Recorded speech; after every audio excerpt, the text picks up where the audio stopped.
আসসালামু আলাইকুম। আমরা আজকে স্যুপ নুডলস রান্না করা দেখব। প্রথমে আমরা একটি কড়াইতে পরিমাণ মতো তেল নিয়ে নিব। তেলের মধ্যে পেঁয়াজ কুচি, তারপর কাঁচামরিচ কুচি দিয়ে ভালো করে একটু নেড়ে চেড়ে নিব। তারপর পরিমাণ মতো পানি দিয়ে দিব।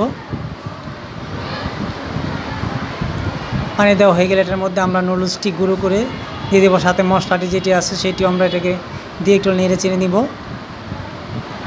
এরপর আপনার ইচ্ছা মতো আপনার সবজি অ্যাড করতে পারেন। আমি এখানে মটরশুঁটি অ্যাড করেছি। পরে অন্য একটি কড়াইতে পরিমাণ মতো তেল নিয়ে আমরা আমাদের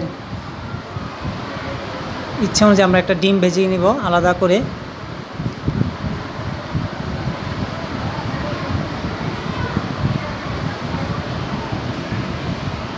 ডিম ভাজা হয়ে গেলে আমরা আবার নুডলসটিতে ফিরে যাব। সেখানে আমরা আমাদের স্বাদ আনার জন্য একটু সস, লেবুর রস দিয়ে দিতে পারবো।